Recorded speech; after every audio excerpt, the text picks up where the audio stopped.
What's up, you lazy, entitled, basement-dwelling millennials, bootstrapping boomers, apathetic Xers, and goddamn Gen Z kids today? We have got an awesome guest who is gonna give us some pointers on drop-kicking Nazis. We got Ken Casey of the Dropkick Murphys here with us today. We are big fans, and I hope you guys are too. Uh, Ken, first and foremost, thank you so much for giving us a little bit of your time to come on here today and just giving us your time. Period. I know you're a very busy man, and I'd like to know you're still touring, right? You started this in 1996, and you are still on the road today, still releasing albums. I want to give you a chance to just plug all that stuff right here in the beginning and let us know what you're doing right now. Sure. Thanks for having me on. Good to talk to you guys. Yes, we started in 96, coming up on our 30-year anniversary, and we are still making music and still touring. We really travel all over the world, and it's been an amazing, opportunity. A little quick backstory on the band. Uh, I was going to school to be a special ed teacher. I was working in the laborers union and bartending at night, so I was a full, pretty busy guy in my, early mid 20s. And a kid that I bartended with dared me to put a band together just as a joke and open for his band on 3 weeks' notice. So that's how Dropkick Murphy started. We had very humble beginnings. It was really just to win the bet, and here we are 30 years later. So be careful what you wish for. And but it's been awesome. I really never, got to leave Massachusetts or anything before the band, and now, get to see the world. And I am always grateful to the band and the people who support the band for that opportunity to widen my horizons in life, and offer me this opportunity of such a great life. Oh, that's incredible. I did not know that backstory on the band. And so who is it that you opened for? Are they still playing? They're not. I can't remember the name of the band. It was like one of these clubs where it was called Club 3 in Somerville, which is an adjacent city to Boston. And it was one of those places where no one really goes. Like, it's all just new bands, so it's almost like a showcase thing where, like, one band plays from 8 to 8:30 and all their friends and fans come in. Another band plays 9, 8:30 to 9, and the 8 o'clock crowd leaves when the 8:30. So it was really just packed with our friends. And it was we did a couple of those just as a laugh, and then we opened for an old Boston hardcore band that we were friends with, and that was our first real gig. And Jesus, for whatever reason, some people seemed to like it, because we were still really figuring out what we were doing. And and little by slow, it went from a laugh to a semi-laugh to a hobby to a part-time job to a full-time job. And yeah, we hit 30 years next year, and we have I think it's our 14th studio album coming out this summer. So, which is called Dropkick Murphys for the People. And it's the name of the album. And we'll probably start dropping songs from that starting in May. And yeah, so here we are.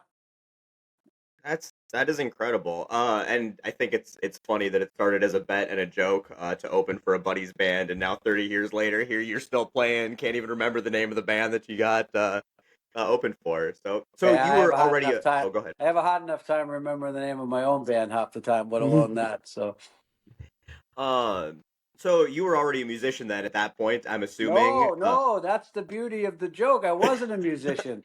I had never touched an instrument, and so I on the 3 weeks notice, my friend gave me a right-handed bass, and I'm lefty, so we turned the strings around.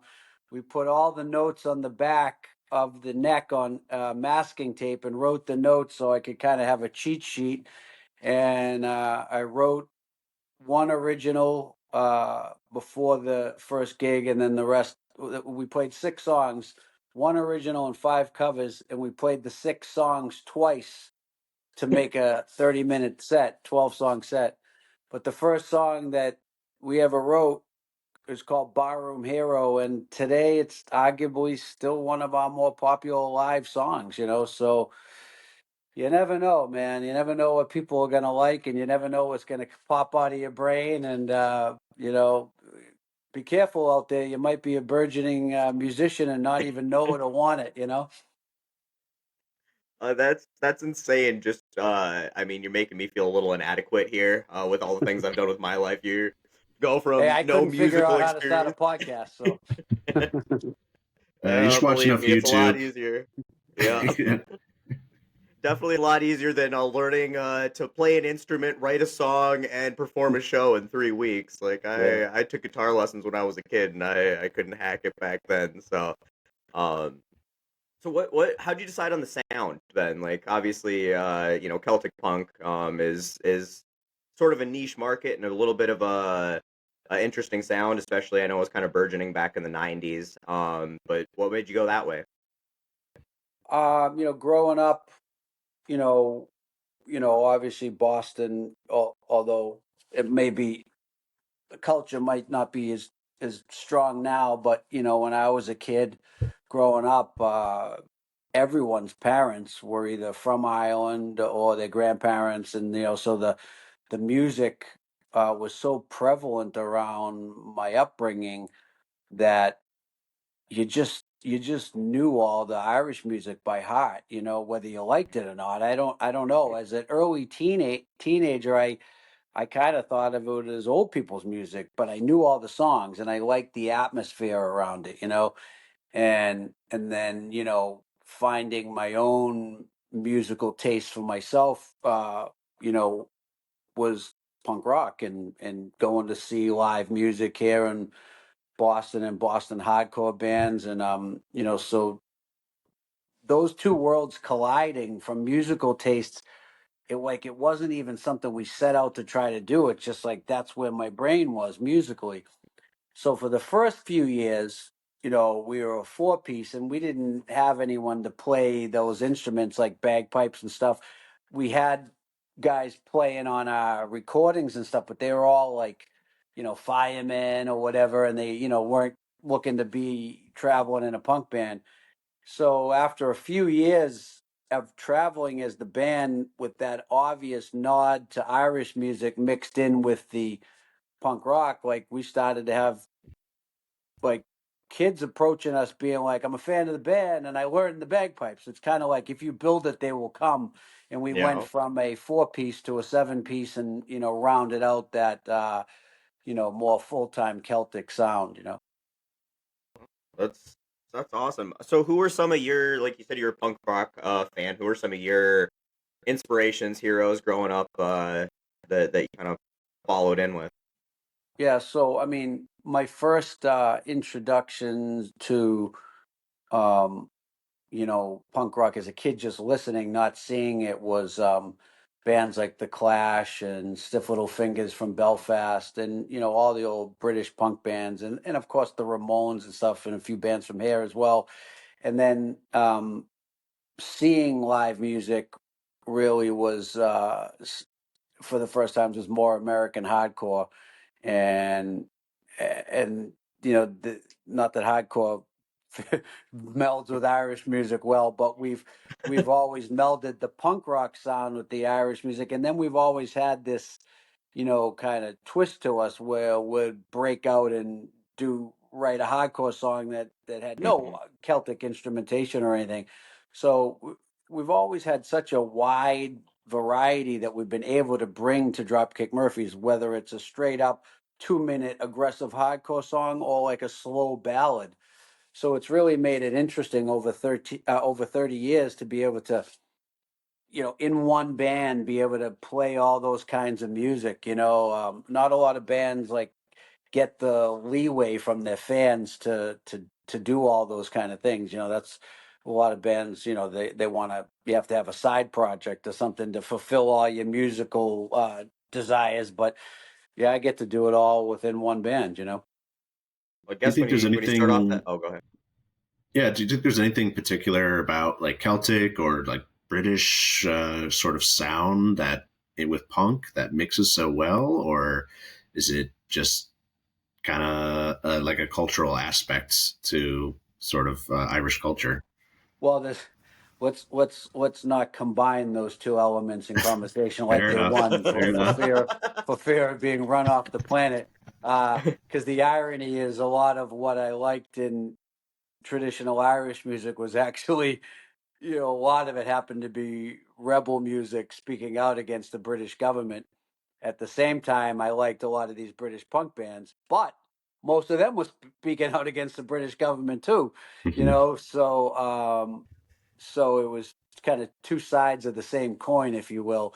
But a lot of it was rebel music, you know what I mean, like and protest music, and so I think I was just drawn to the anger and of it, and then the flip side of that is a lot of punk music and Irish music was also celebratory music and party music. You know what I mean? So it was either something you wanted to raise a fist to sing along and have a good time, or raise a fist to pound on a table and scream. You know what I mean? So, Yeah, raise a cup or so a fist. Yeah, yeah, I but like but it. but either side of it got your emotions going and your blood going. You know what I mean? So. For sure.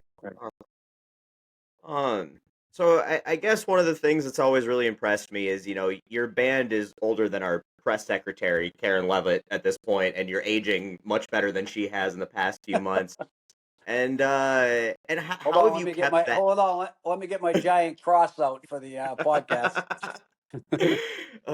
You need to work on your nose too. It's a little wide there. Um, how have you kept the energy up over 30 years? I mean, you're arguably as popular today as you've ever been. And that's a hard thing for bands to do over 30 years.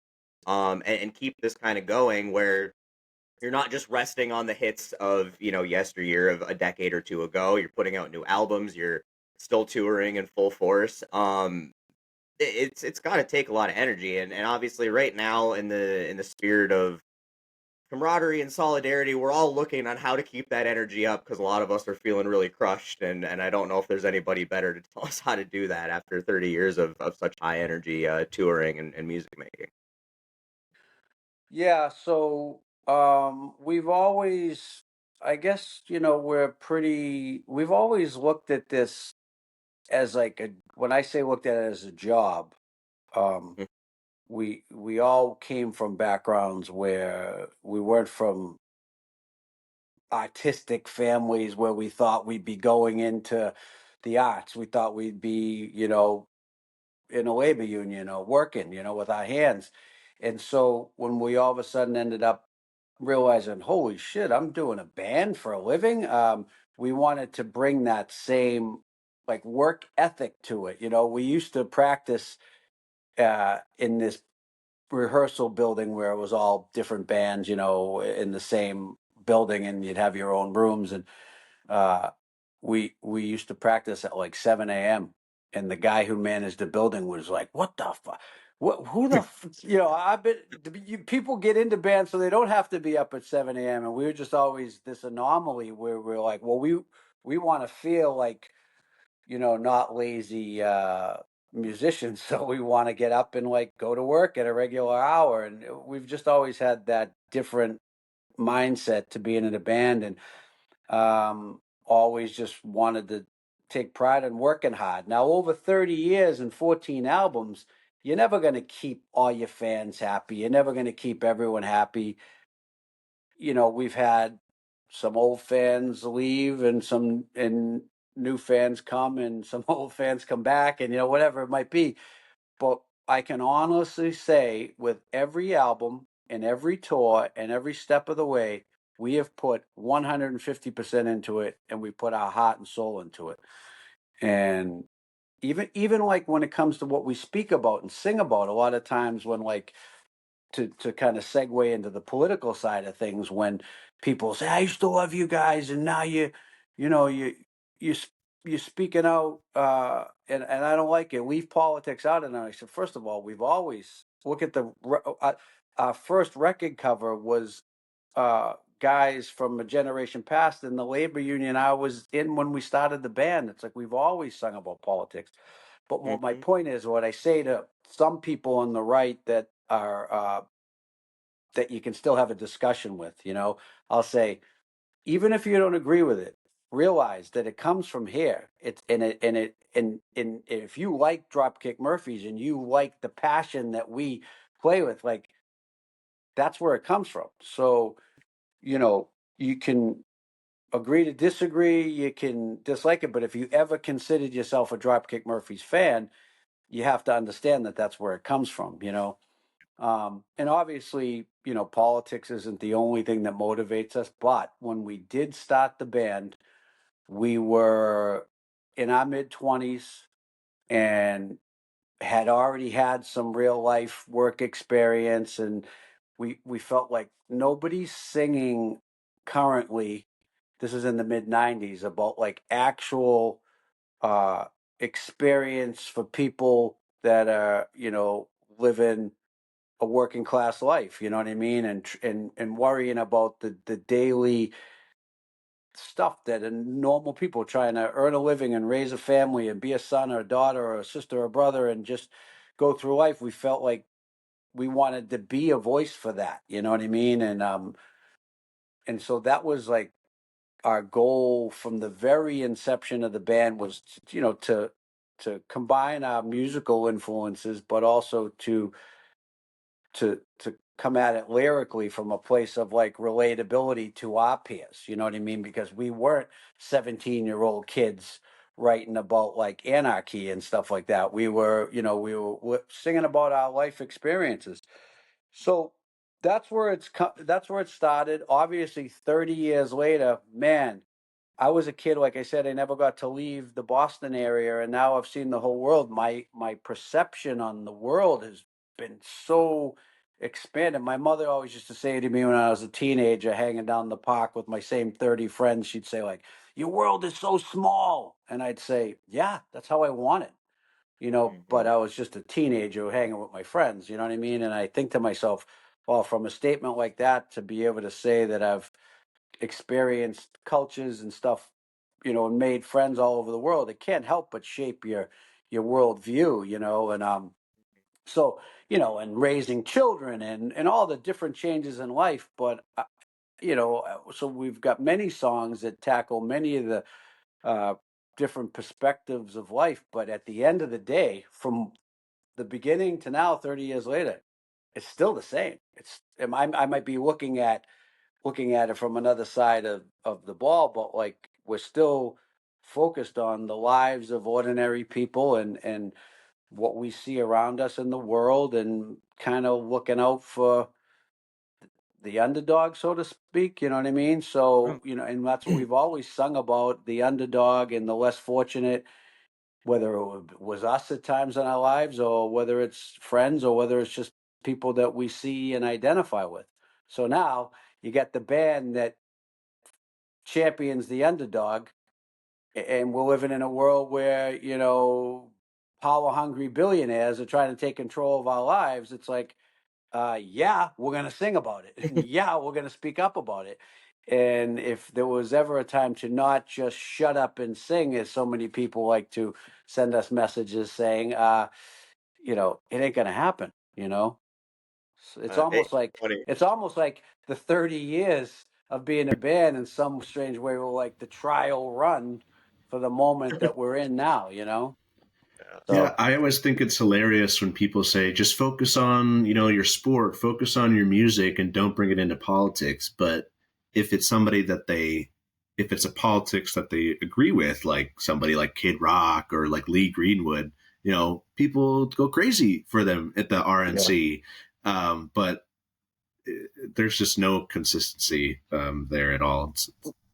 And by the way, just not to sound like a hypocrite about a lot of it, I have tried to, over the 30 years, leave a lot of our politics to the words and to the songs, because I do feel like if you're trying to equate change, or maybe not even change, or maybe just an open mind in other people, if it's delivered in a song, someone might read it, they might listen to it, and they might go, okay, I agree, I don't agree, or I at least see his point. Whereas if I'm pointing my finger at someone, they're much more apt to tune me out. Having said that, both the recent videos that went viral of our interactions with MAGA people at our shows, which, by the way, MAGA people love to feel so, oh, how could you attack people like that? coming from a group that does nothing but attack people. But in both those instances, the people in the MAGA hats, they weren't just casually wearing a MAGA hat and stumbled into a show. The first one where I had the bet with the guy where a shirt was made, they were front row, a group of three. They had a blow up of Trump's head with a MAGA hat on. They were there to be heard and to protest. And I will say this about them, credit where credit's due. They weren't there to be violent or disruptive. They were like coming at it from like, hey, we're your fans, but we want to let you know that MAGA people listen to you too. And they were very good sports about it, but they did want to be acknowledged. And so it wasn't like I found an old guy in the corner and decided to go pick on him. The second video that happened in Boston over St. Patrick's Day weekend, this guy had a white MAGA hat on and he had it in the air the whole time and he was shoving it in people's faces and he was making the whole show about the fact that he was there with a MAGA hat. And, clearly it was probably a reaction to, him having seen that other video. And he was yelling at us in between songs. And, so for people to say, oh, you're bullying this guy. No, this guy wanted the confrontation. You know what I mean?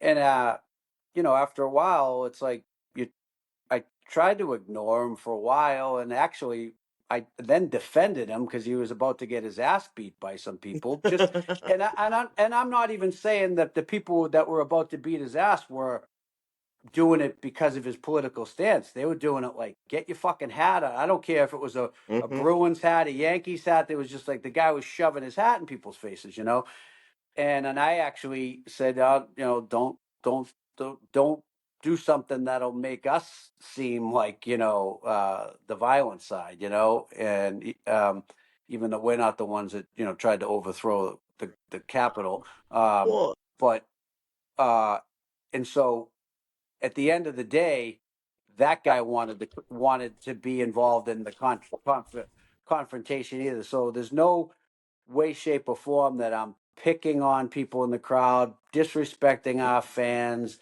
in any way. This is America. People have the right to their opinion and their right to who to vote for. So far be it from me to jump down someone's throat and get in their face, flip side to that though is, we're getting to a point in society where, when people are getting snatched off the street and not given due process and people are losing their job and science is being disregarded. It's time, in my opinion, to start treating this as a little more than just a political disagreement because, this is just my opinion, but I look back at the generations of my own family or people in my from my upbringing that were fought for the rights that we have today, whether it was a union organizer or labor the labor movement protest, or whether it was relatives, my grandparents, fighting in World War II, right? Like we're just gonna give all those rights that were hard fought and earned with the blood of Americans and just say, oh, it's all good. One billionaire has just lied enough that we've all decided, fuck it, fuck America and everything we stand for, because a one billionaire has divided the country with his hate and his nonstop lies. and not even an Nonstop American lies. billionaire. Right. Well, yeah. Now an American and a South African billionaire. But so Uh, my point is, I try to be respectful to all. I have many friends, many of them union members themselves, that sadly, have flipped to the MAGA side, and I try to, I try to view them as you would a sick friend, as that's been tainted by misinformation and lies. Of course, me saying I view you as a sick friend infuriates them, but I am trying to look at it as like they actually are victims. They're victims Yep. by their own willingness at some point. But Mhm. initially, was it Fox News that is the like who put these thoughts in their head, because they didn't have them 10 years ago. Mhm. Pretty Yeah, much. I think honestly it's that answer you just gave covered about 6 different questions I was going to ask you, just which is great. But one of the things, kind of going back to the MAGA supporters in your audience, and you're super cordial, obviously, with the guy who, you took the shirt off his back and everything like that. And I heard you went and talked to him after the show, and credit where it's due, shook his hand, all of that. And obviously you didn't mince words about the guy who was shoving his hat in everybody's face, and you called him nothing short of a Nazi and told him to shut the fuck up. And this isn't new for you. I mean, I saw a clip back in 2013 where you called out a Nazi, before being Nazis in America was cool, and a whole fight broke out on stage. Is that correct? Oh yeah, we used to let people before the pandemic. We used to let the last song of the show. We'd let the whole audience on the stage because just to show the unity between band and audience. But after then for a few years with the pandemic, we couldn't do it, and then we said fuck this. We're not letting people on stage. We used to get sued all the time, and then people would have their phones out filming the whole, and it kind of. So we just said, those days are over. But back when we were letting people on the stage, I was on the opposite side, and I looked over, and there was a full on dude, Zeke Highland on the stage, and if I let that go for even 2 seconds, if he's on our stage doing that, I am allowing that endorsement to happen. Mhm. And as I got closer to him, he had swastikas tattooed on his face. He was full on white power, dude. It wasn't some drunk guy who was having a crazy night.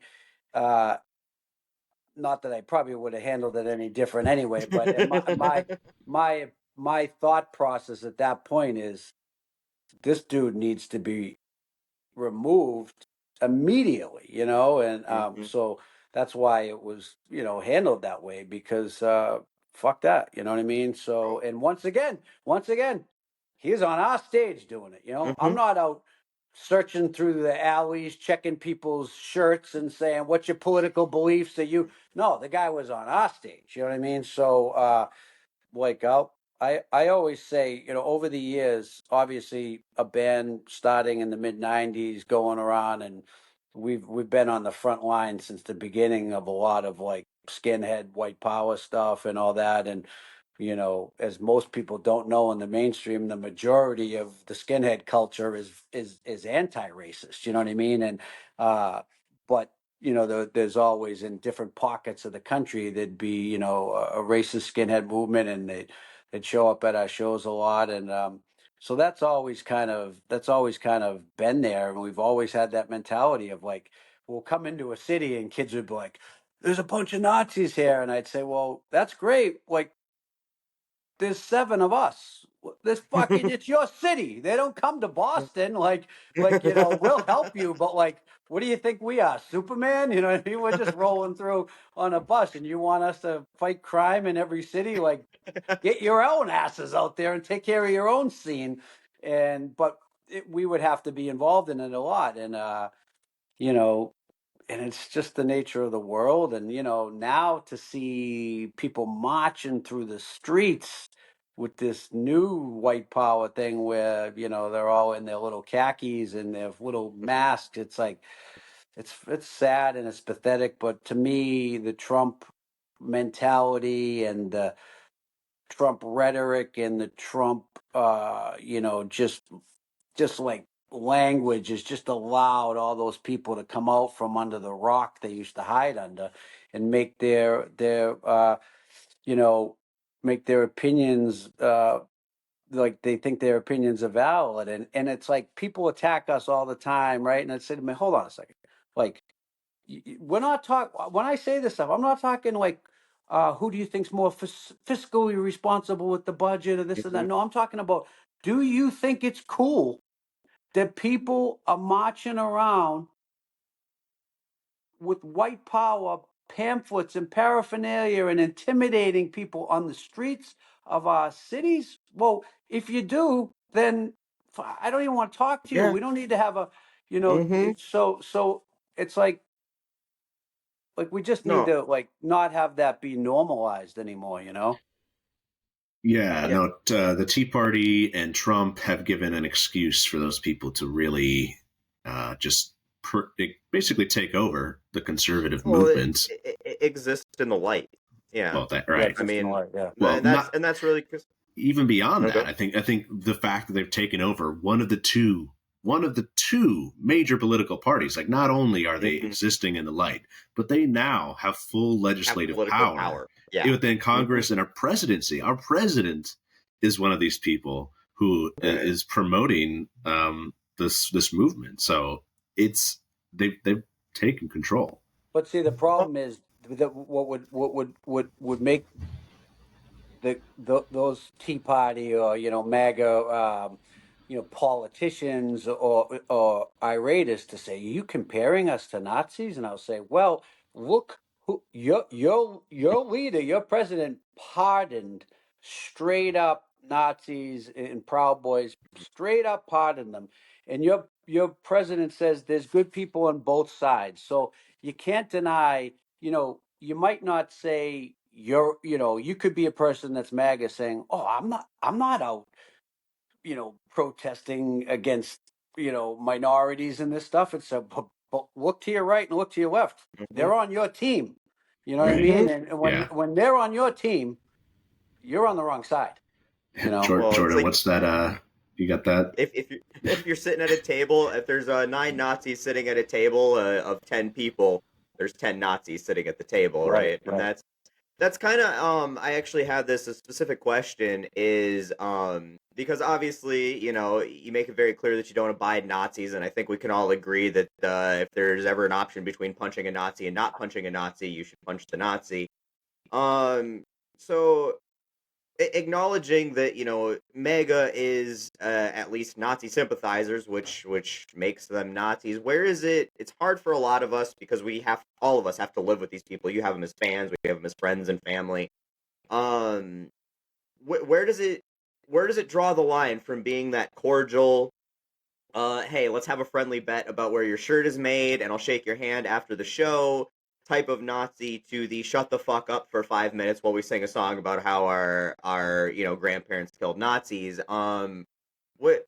Because again, a lot of us that's a hard thing for a lot of people to try to reconcile in their lives. There's a lot of people that they feel are decent people subscribe to this movement that is obviously a movement that we feel is very harmful to a lot of vulnerable people and to our country, and it's a hard thing to balance, and you seem to be doing a pretty good job of that. So curious as to Yeah, a where you lot, draw a that. lot, a lot of it. Once again, you have people who, okay, they've never been out anywhere in the world where they've seen with their own eyes Nazis marching in the street or marching on at a show or beating up kids at a show or trying to come after the band, whatever. I have seen it with my own two eyes.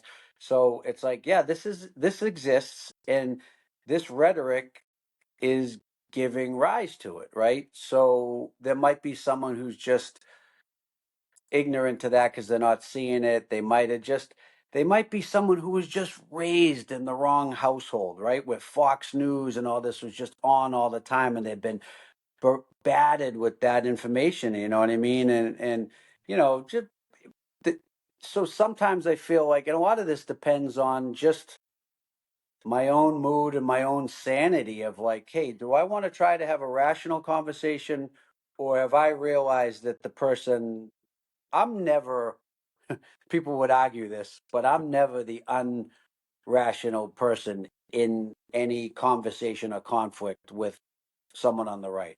I always in my life try to temper everything with because I've realized the hard way that, this or this gets people their backs up. Whereas if it's not attacking and just trying to have a rational conversation, you might get further. But when that this you're talking to someone who is wants no part of what you're saying and is aggressive and argumentative, then it's really a matter of just wasting your breath. It's like talking to a drunk, you know what I mean? If it's like trying to tell someone who's shit faced, like, hey, have a deep, heartfelt conversation about how they need to watch their drinking, right? No, you need to have that conversation the next day. You know what I mean? And with MAGA, it's like if I'm just wasting my breath, you know what I mean?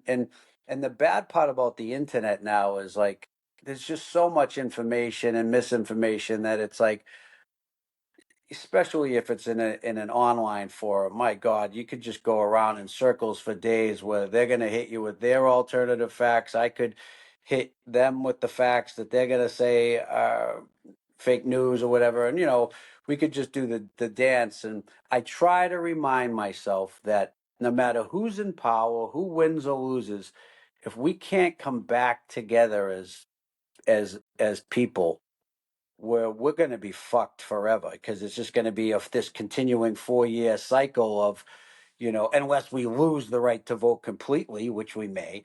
But if we don't, it's just going to be this continuing, blame, just. So I just like to think that humanity has to come first. Now, like I said, that's me when I'm trying to look at the bright side and be hopeful. When I look at the negative side, I just say, "Oh, fuck this." You know what I mean? Fuck this. You gotta, you know. But even when I'm out like protest, we're playing at the protest Saturday. I'm not protesting against these friends of mine that are MAGA. I'm protesting against the government and the people that caused the division and lied to my friends. You know what I mean? So that's who I'm protesting against. Okay, I'm a little jealous now because I'm going to the protest on Saturday, and we don't get a Dropkick Murphy or any live show. We just get to go up there and bitch about things and wave signs around. Your protests sound like more fun than ours do. Well, we have a long history of it here. Mm-hmm. For Yeah, you sure. certainly do. And I guess I absolutely agree with you on a person to person basis, and certainly a face to face. You can often reach an agreement with these people who are MAGA, but like they're still, if you break things down to like a granular humanity level, you can be like, this person's life matter, doesn't matter if they're black and white, right? Yeah, but I don't think Trump's a racist. So I feel like they would say that, not me, but um, I think I don't think we've really reached we haven't found the antidote to the Tea Party and the MAGA movement's ability to just completely alter reality to fit their narrative. I agree with you. Like, certainly if we want our continued democracy to thrive and not be sort of teetering on this edge of fascism, falling into fascism, full fascism, I guess you could say. Like, do you think do you think there is, or do you know what anything, if anything, you would think would be like to break through this sort of back and forth cycle with alternative facts and fake news and find some way to bring us back to that point? I think little by slow, there is a chipping away process going where you see. I don't know what's caused it, but around me, there's a few MAGA flags in people's yards that flew for years and years and years that I see gone now. All right, so I don't know those people, but I feel like there might be like at some point maybe a quiet shame with some people, because maybe the difference with the left and the right is, in my opinion, is on the left, uh, you know, there's not as strong a unity in the sense that, for many people on the left, Dropkick Murphys isn't left enough. You know what I mean? Like, instead of saying thank you for speaking up to Trump, it's like, well, were you on this issue? Where were you on this issue? Right? And and on the right, um, they get behind someone, and if they have little different opinions on how it should be done or whatever, they stick together. And I think that showed in the voting for this election. And um but for example, I think that someone who might be all for a strong border, or maybe it was something else. Maybe it was well, I know it's hard to it's hard to even come up with the things that they could be for. Oh, okay, let's say you were someone who said no new wars. That was what you were signing on allegedly for your voting for Trump. He's the president of no new wars, which we're probably going to see is bullshit anyway. But let's just say that's what you signed on for, and you're all in. And then you say, "Oh Jesus, I just saw the video of that child being snatched off the street by ICE." Like that's a little too far. Oh my God, my relative just lost their job as a federal worker. Oh my God, now I got to worry about my Social Security. So whatever these little things is that might be a bridge too far. Sadly, for a lot of them, it doesn't affect them. The change doesn't come until it affects them personally in their life.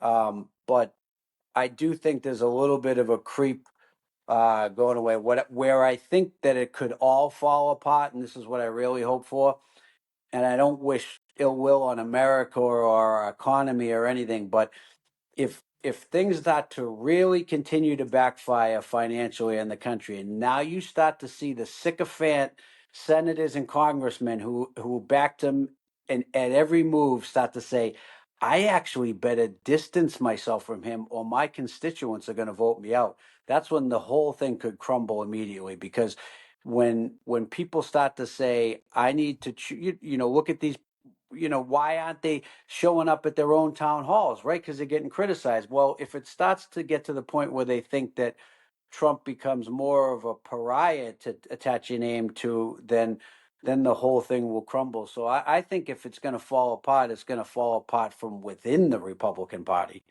Sure. And Sure. it'll be the left and the Democrats' continued pressure of peaceful protest and making it widely known that Americans aren't happy is what could continue to affect that change. And then lastly, I would say is that economic. I love all the the blackout days of no spending and the boycotts. They're really working, and I hope that movement can gain more traction, because I really do think that even if Boston gets 50,000 people at the protest, it's not going to do as anywhere near as good as it would be if Jeff Bezos loses a bunch more millions of dollars and billions of dollars, and all his people start to quietly pull their support because they're hemorrhaging. No, I think that's I've been noticing the same thing. They definitely aren't nearly as loud. Like, even obviously I make content, and my content is generally geared towards shaming mega Nazis into hopefully going back under their rock, and they used to be a lot more boisterous in response than they are now. So I've been feeling a little bit of that hope as well. I do think that obviously Republicans get their marching orders, people on the right get their marching orders, and there's always been that rule of no enemies to the right. It's like we can disagree on things, but there's no enemies to the right. The enemy is always to the left, and the left has always been all of our enemies are on the left. Like, we don't have time to fight the right because we're too busy fighting ourselves. We will denounce the good in pursuit of the perfect, and that has been I get it too, and I consider myself pretty left, and I get people on the left being like, you're not left enough for this because you don't do it exactly how they feel you should be. But I do think that when everything starts to kind of crumble and fall apart, on both sides, we get more solidarity as they're starting to lose their solidarity, which I think is good. And I think we really did just see this with the races in Wisconsin and even Florida. We lost those congressional seats, but we made up huge ground. These were seats that were won by Trump by nearly 30 points in those districts, or 40 points in those districts. And Democrats only lost them by 14 points. So I'm really starting to see that solidarity come together, and I'm just hoping we can keep it together, because that is it's what we're going to need if we're going to make it through this. I do have kind of on the are you left enough category, and to do my due diligence on interview questions and whatnot. I did notice that one of the articles I read about you said you're not traditionally left in the way that the author was putting it, and that you support the police and the military, and I would kind of pull the military out of there. But police is an interesting one, and I wanted to get your perspective on law enforcement. Obviously, they've always kind of been the lapdogs of the oligarchs, and push forward kind of the Yeah, tool right now that sure. I consider ICE as police and stuff as well. So the Yeah. tools of the What? Trump administration and whatnot. Yeah. Was that, just out of curiosity? Was that article that was like on NPR just recently? I think WBRU. Yeah, yeah, yep, yep. Yeah. Yeah. I was kind of pissed off at that person because it was an in-depth article, and I was talking about how uh, whereas Trump gives lip service to, being there for military and police, he doesn't even show up at the funerals. He doesn't even mourn Hmm. anybody that's lost. And I said, Dropkick Murphys has played at the funerals of fallen officers. One particular, that had the band name tattooed on him. You know what I mean? We've played at the funerals of military people. And my view of, I've always had a love a love hate uh, relationship with the police, in the sense that I had a lot of friends growing up that went on to be police, and they were good guys. You know what I mean? And they did their job, and I was like, I hate to see them get a bad name, but I'm also, someone. Who hates a fucking bully, who hates Hmm. people who abuse their power. And obviously, the police department is ripe with that. I'm also, a recovering alcoholic addict, right? I've been in recovery for 34 years, but trust me, I got a good arrest record from my teens. And I said, find me a real alcoholic, recovered or not, who really likes the police, and I'll Hmm. show you a liar. So we've had this personal relationship through the band where, I've seen the good side of policing, and I damn well know the bad side of policing. So we do not take Yeah. part in the back the blue movement. And I'll tell you why, because the blue movement has been very corrupted by MAGA. And I've had tons of police come at me more than anybody. Because trust me, the police are all working the shows when we're talking or speaking out or having coffee. I see the looks a lot of these guys give me. I know they fucking hate me. You know what I mean? But I also know that there's a lot of guys that it's just a blue collar job that they took as a kid. You know what I mean? Traditionally, uh, yeah, but then you see now, like you said, push comes to shove, good cop or bad cop, you're being if you're under the regime of like the Trump thing, you're being used as a tool of suppression. Being used as a tool of fear, and that might cause a good blue collar cop to lose his job if he doesn't comply. It's fucking scary times. You can see how that happened in Nazi Germany. People are just trying to, I'm just trying to do my job, and then you follow one order, which leads to the next order, and the next thing you know, you know, you you're taking part in not giving someone due process, and Hmm. so anyway, I hated that article said that like we support back the blue. That doesn't mean that I don't back a lot of guys that wear the blue for a living, but the back the blue movement, I think, is very corrupted by MAGA. And in terms of military, I just always, but that is the epitome of working class Americans, and Absolutely. they're not usually the ones making the decisions to drop the No. bombs or do anything. However, you hear that like Fox News is what's constantly on, displaying all these barracks and stuff. Well, if you get hearing that one side of the argument all the time, yeah, I'm sure that the a lot of the military, even though you take an oath to, protect the country against foreign and domestic, enemies, a lot of that's not the message that Fox News is saying right now.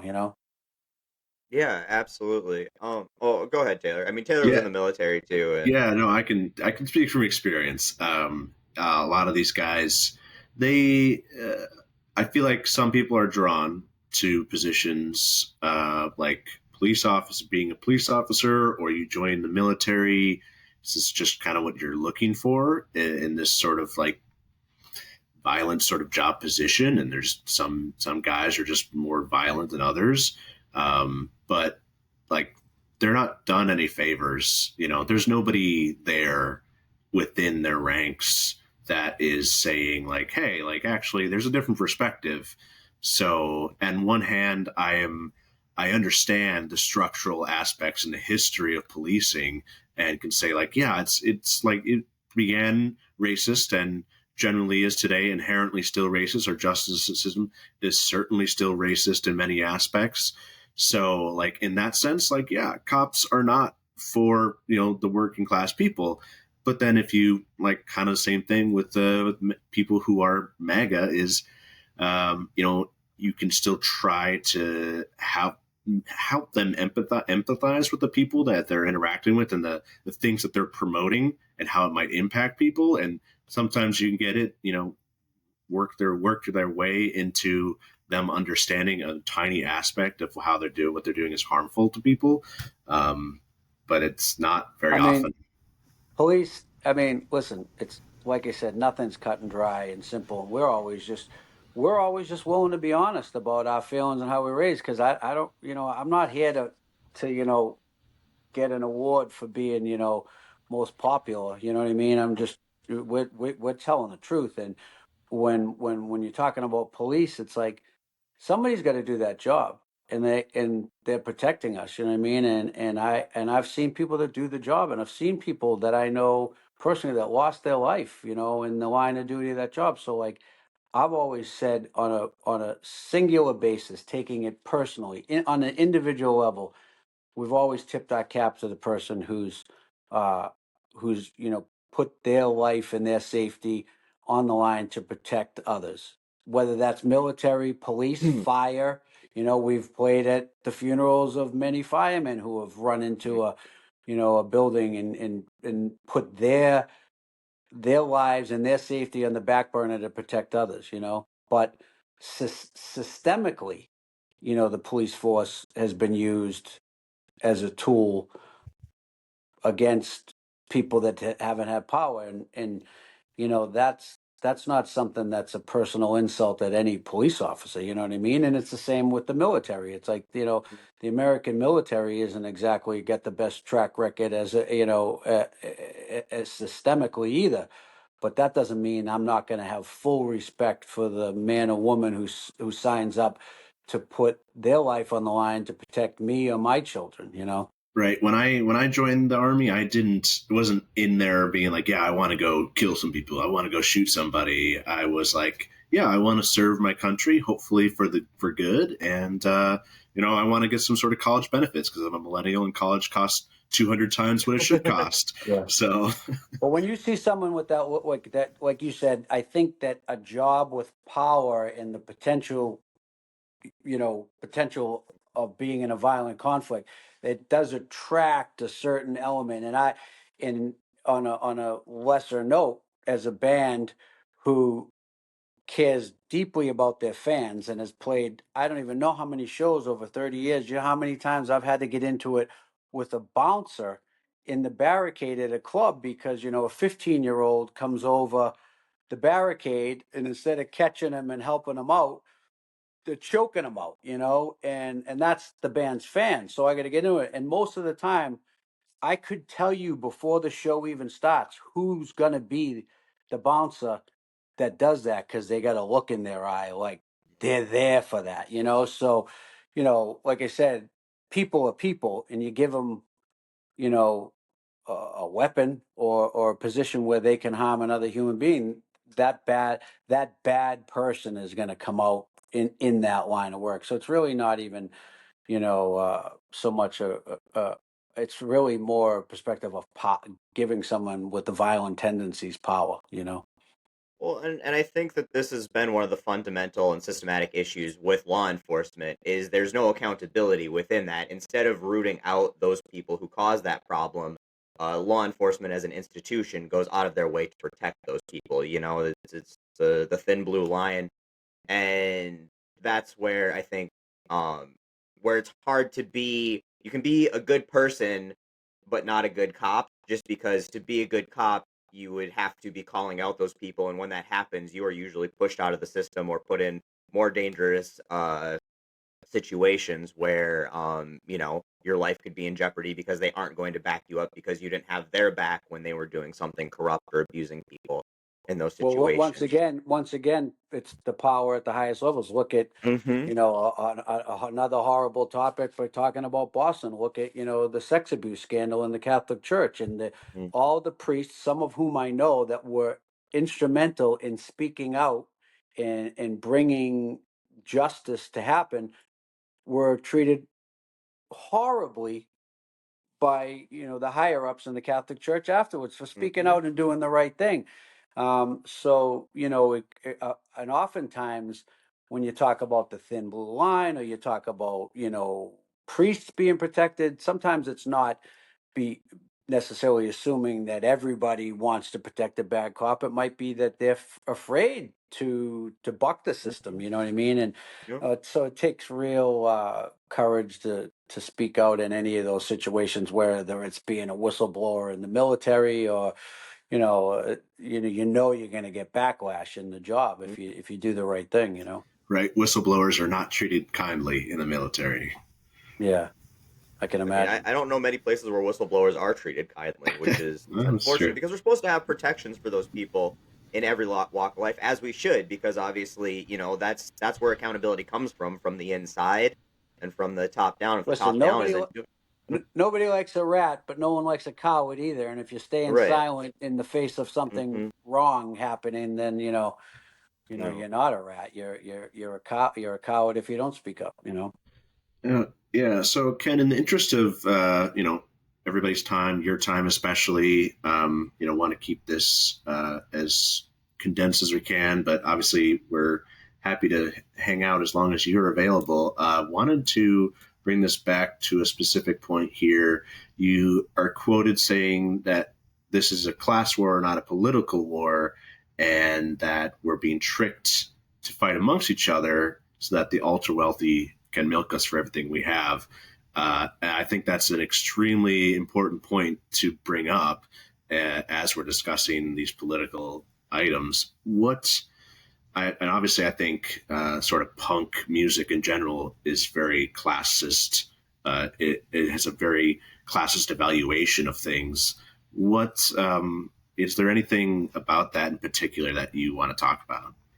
Well, sure. Just look at the state. Okay, so former Massachusetts Governor Charlie Baker, now head of the NCAA, testified before Congress on the transgender issue that there is less than 10 transgender athletes competing in women's sports. Okay, less than 10.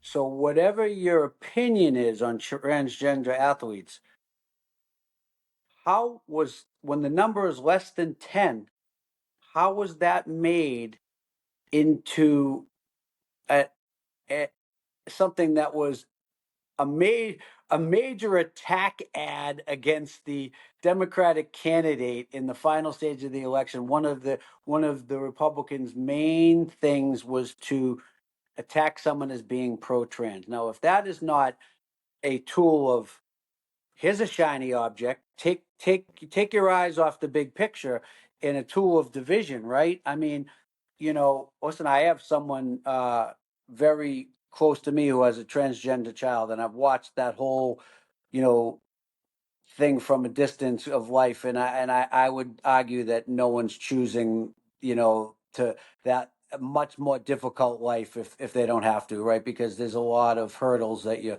put yourself in life. But having said whatever my opinions are, even if you completely denounce it or whatever, something that is that small is enough to rile you up that much. So that and DEI and all the other things that people are so hyper focused on. Meanwhile, a billionaire is just signing away the country's future with, and killing our deficit because we're focused on these divisive shiny objects. It's like that is where it's, a class war being tricked into fighting a culture war. Right? Musk is bringing in what $8 billion a day? Is it 8 billion? No, I think it's 8 million a day. Million a day? That sounds more like it. Just for Doge's expenses, Sure. you know, just to give Big Balls his extra data that he needs on his Yeah. iCloud. Right. But you know, ultimately, when people are living paycheck to paycheck, if you can trick them to being more concerned about or more concerned about, they cared so much about the price of eggs, and now suddenly that doesn't matter so much because they'd rather focus on, you know, uh, the border. For instance, I mean, we're from Massachusetts. I get guys telling me so much up here about the border crisis, and I said, is, is someone crossing the border and landing in your yard? What are you talking about? You know what I mean? Like, that's not an issue that should have you upset, you know? Well, and I So, think the immigration thing is the biggest example we have right now of class warfare. And this is not something that's new in America. Obviously, you know, that's what segregation was all about, was class warfare and keeping the poor white feeling like they needed to keep the poorer black person down, so they were better, and that allowed the rich white guy to go do whatever the fuck he wanted. And this is the same thing with immigration. Obviously, 99.99% of these people that are here in the country, who came here as immigrants, are here because they're looking for a better life, and they work hard, harder than most of us. They commit less crime. You know, I mean, just statistically, they're the least likely people to commit a crime, because if you're going to get deported, if you get caught doing something stupid, you're probably not going to do something stupid. You risked your life to get here. Why are you going to throw that away? And and to villainize them and to demonize them, because they are, you know, you're much closer to the Mexican or the Guatemalan person who doesn't speak English than you are to Donald Trump or Elon right, Musk or Jeff Bezos. You 100%. know, those are the people you should be having solidarity with. But if you can make them the enemy and think like, oh, they're the ones who are keeping you from being like Elon Musk or Jeff Bezos or Donald Trump, then yeah, sure, then you can rally around demonizing some of the best people in our society, whether they came here, you know, and signed the right paperwork or not to get in. They're still contributing members of society, and they're still human beings. And now we're seeing the consequences of that. Florida's trying to lower the age that children can go to work to make up for the lost labor, and it's like, this is literally what Republicans and MAGA is standing for. They're like, we would rather deport law-abiding, hardworking immigrants and have child labor than just admit that maybe we should, you know, increase Jeff Bezos's tax bracket just a tad. And Yeah. it's Let's hard. And divide and conquer. Mhm. It's always been that, and you know they've definitely succeeded in dividing America. You know, They absolutely have. Um, I I think that messaging is something that the left really fails at too, just in general. Obviously, getting these messages across. There was no concrete messaging that really did a good job at undermining or dissuading those divisive narratives, right, against trans people, against immigrants, or anything like that. And obviously, the Democratic Party doesn't seem like they're ever going to step up to the plate and really take that messaging seriously. So it is up to people like us, people like you, to do that. And I want to say I really appreciate the fact that you are doing it, that you're using your platform to put that messaging out there and stand up for those people that aren't being stood up for. But do you think that there's any way that other people, obviously, you have a lot of peers in that have platforms, that they could be doing more, some play that we could be more unified in putting this messaging forward? this is very unlike me to say this stuff, and I do not want to be, because I'm not saying it from some high horse, because we have, and I'm not trying to shame anyone, but I am so disheartened by the lack of voice from other punk bands. It's like, this is what, wait, what? This is what, isn't this what we're all about? You know what I mean? And, you know, I know like Green Day speaks out, but, you know, no offense to Green Day, I feel like they're just, you know, they're so big. They're beyond punk. Like they have security guards to protect them. I don't, you know. But I appreciate that but I'm talking about more like our peers and the thing. I'm like, what? Why? Because if we were all speaking out like as a unified force, it would gain so much more power than just people speaking out in spots. And I get it. People don't want the mega, you know, the mega target on them. And nothing triggers MAGA more, by the way, than a white male that, you know, you know, has any masculinity to them. You know what I mean? Because no, really, as you know, that's a lot of your platform. You know what I mean? And it's judging from the fact that almost every other message the band gets these days starts off with "you fucking homos, you fags." You know, it's like you know you got them triggered, and that's how they talk. You know what I mean? And Yeah. those are quotes, by the way. You Oh know, yeah, from reading yeah, our yeah. comments. And you know, but it really seems to get under their skin when, you know, when people that they assume should be on their side are not, you know, hmm are not speaking out for them. So I just feel like there's a bunch of other punk bands that I know have like balls and have spoke up against other things and have been there in the past. And you know, I just don't know. I don't know. I mean, it's tiring. You know, it is tiring. You know, who wants to walk around with a bullseye of half the country? You know, talking to you like they want to jump you in the street. You know what I mean? But like I said, there's power in numbers, and I wish they'd all come together. I wish every punk band in every city was playing their, you know, and don't get me wrong, there's a bunch well, I'm talking about more the larger ones with platforms. There's a ton of punk bands that are probably watching this that would say, what are you talking about? We're speaking of, I'm talking about the ones that we've come up with that have had, you know, success and careers and have a lot of followers, you know? Oh, absolutely. And like as your point, like how much attention you've gotten just from the what you've been doing as one person, as one band. Yeah, if that was multiplied fivefold, tenfold, 100-fold by all of these other larger bands with platforms, and not just bands, but actors and actresses and anybody who has some sort of megaphone to get up there and say something, showing that courage and leading by example is what encourages a lot of people who don't have a platform, who don't feel like they have a voice to say, okay, yeah, I can stand up. They can be courageous enough to stand up and do it in front of all these people. I can stand up. I can go to that march. I can start calling out my family at Thanksgiving and that sort of thing. And so, By the way, though, um, there's been this twist. There's been some people that have twist themselves into a pretzel to redefine what punk's all about. To say punk's about being anti-authority, anti-government. You're just a shill for you know the establishment, and it's like no. Punk has mhm, always been about the class, like you said earlier, but been about the class war first of all, and I don't care what you say. If you're on Elon Musk and Donald Trump's team, you're on the wrong side of the class war. You could say, oh, they don't represent the working class anymore. I'm sorry, I disagree. Okay, mhm. they're the ones in every era, whether it was Reagan, Bush, Trump, that had given the tax breaks to the billionaires, while they get us to argue over why is this person getting SNAP benefits. You know what I mean? That it's the classic thing, but so there is this element, you know, born out of born a lot out of COVID and the vaccines and the lockdowns that have turned into, you know, punk is about anti-establishment, anti-authority. If you're speaking out on siding with the Democrats, you're just a shill for the government. And I'll say, if you don't think Donald Trump is the establishment, you know, silver spoon, someone that, Mhm. like you said, wouldn't piss on you or me or any of us if we were on fire.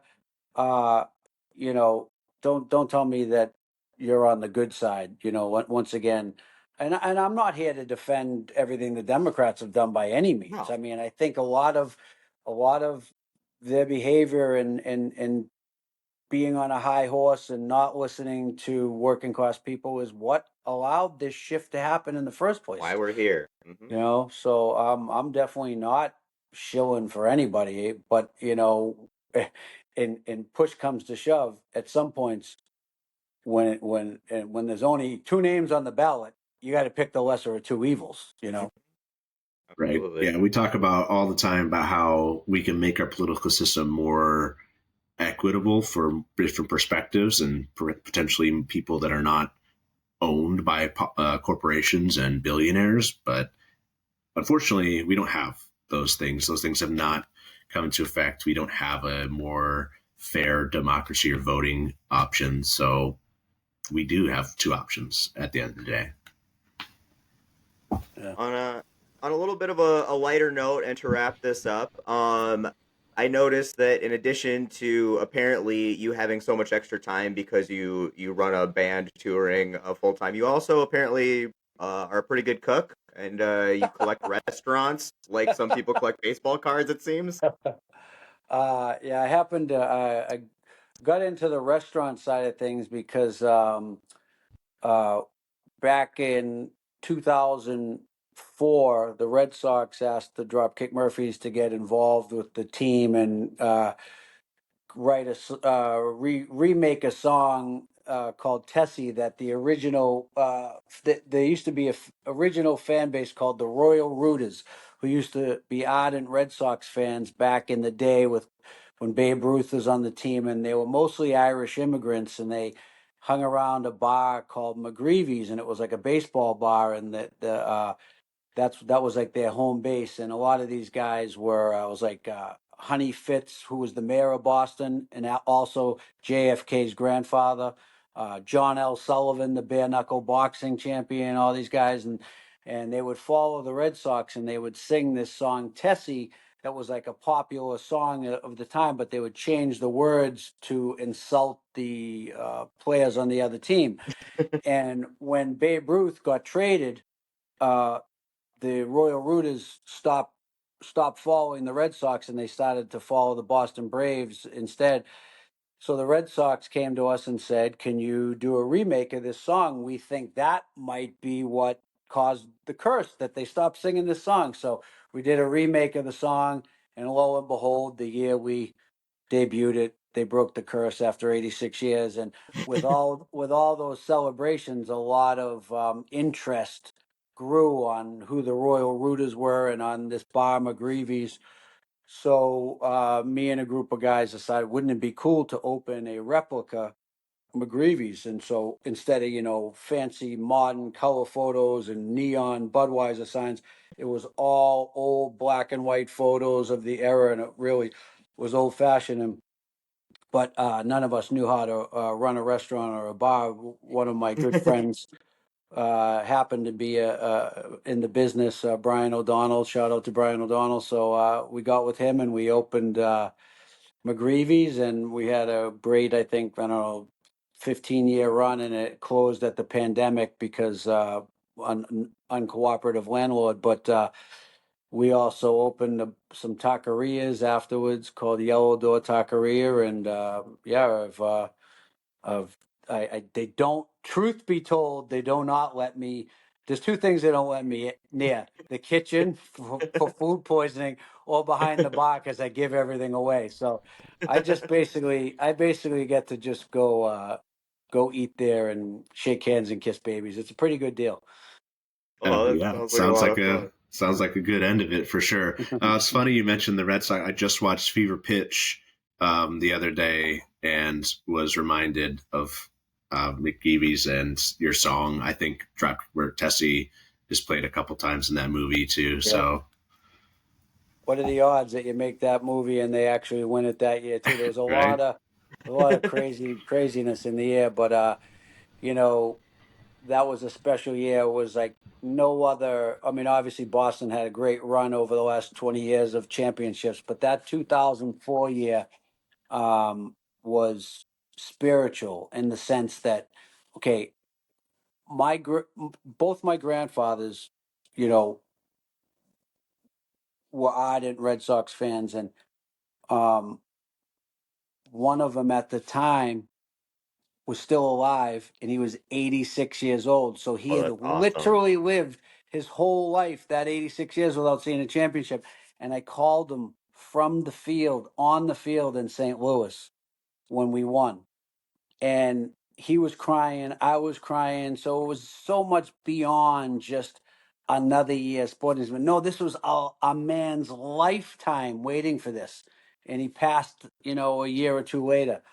So I don't know if you ever saw that HBO documentary on the breaking of the curse, and people, all going to their parents' and grandparents' graves, putting Red Sox hats on top of the, uh, on top of the graves. It's just like that was just such a spiritual experience, And also, I had attached the band's name to it. We debuted the song Tessie on the field July 24th, at Fenway before a Yankees Red Sox game. On July 23rd, I did an article in the Boston Herald proclaiming that I guaranteed a World Series victory because of this song. Now, full disclosure, I was totally just bullshitting, right? I was just talking for the sake of a good story. And so lo and behold, we debut the song the next day. I've told everyone this is going to change everything. And we debut the song, and the Red Sox are losing like 8-1. And I said, "Oh my God, it's over before it started."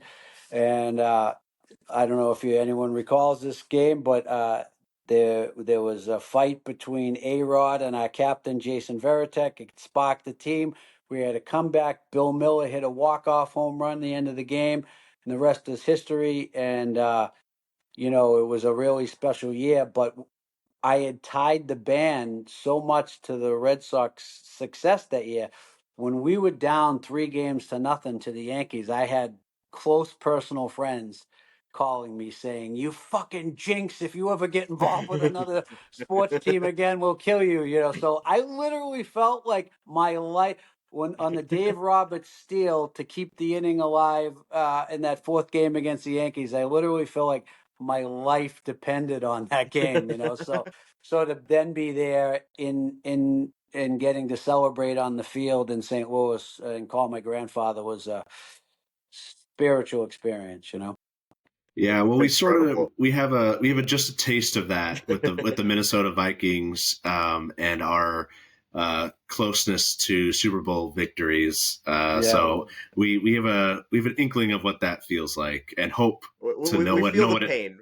Right. Yes. Well, The pain. and you can also kind of celebrate along with us in a good way for David Ortiz for giving us Yes. David Ortiz. Yeah. So Big Papi from drafted by the Twins. Yeah. Yeah. That's So right. I loved the Red Sox around because of Big Papi at the time. So like it was awesome for me as a fan.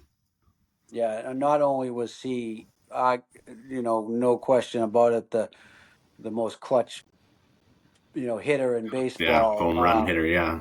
But also just the way he carried himself and the team, and I mean, especially that year that they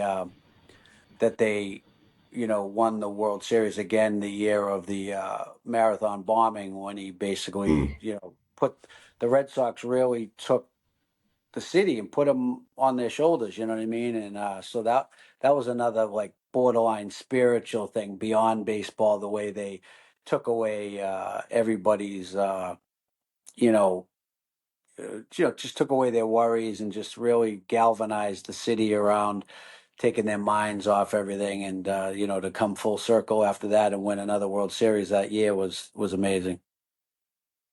They had so much Incredible. power, by the way. Speaking of politics, they had so much power at that point because of what they had done. The championship parades, when Boston wins a championship, the parade goes down Boylston Street, which is where McGreevy's was.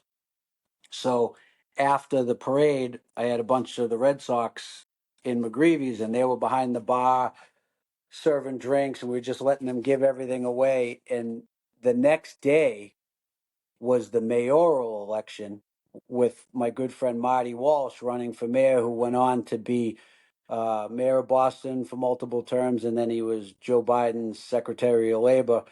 Now he is the head of the NHL Players Association, but he was running for an empty seat after Mayor Menino had been mayor of Boston for over 20 years. And Mayor Menino had unofficially endorsed Marty Walsh's opponent. So it was kind of an uphill battle.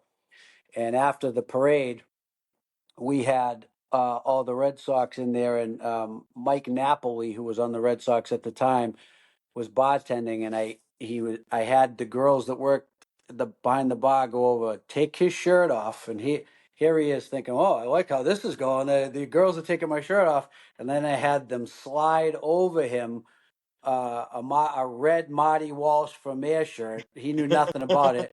And then I took a picture of him in the Mayor Walsh shirt at the post parade celebration, and I called the newspaper, the two girls in the gossip column at the newspaper, and I said, "If you run this photo tomorrow, I will owe you for the rest of my life."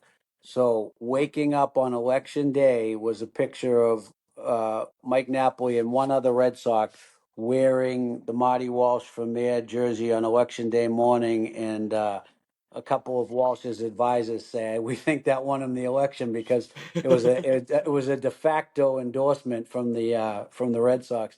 And then later that night, Mike Napoli went viral on Twitter because at 2 a.m. he was spotted, and someone posted a picture of him on Twitter walking around the streets of Boston with no shirt on, and everyone's saying, "Why is Mike Napoli walking around with no shirt on the streets of Boston?" I said, "I know why, because he came out of a blackout and said, 'What the fuck is this red shirt I'm wearing?' and tore it off." So, a little Boston political history there for you. I So, like it. Oh, I like it. A little bit yeah, of dirty politics. yeah, I exactly. like it.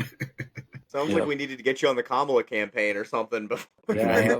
Sometimes you gotta, do whatever it takes. I like it. Mm-hmm. No, yeah. How many bookies do you have coming up to you after you started predicting World Series past him? Funnily enough, when I talk about the Royal Rooters, do you remember that? Do you remember that show that was on HBO about? It had Steve Buscemi in it and stuff. It was like Boardwalk Empire. Yeah. Boardwalk Empire touched on the 1919. What do they call it? The Black Sox.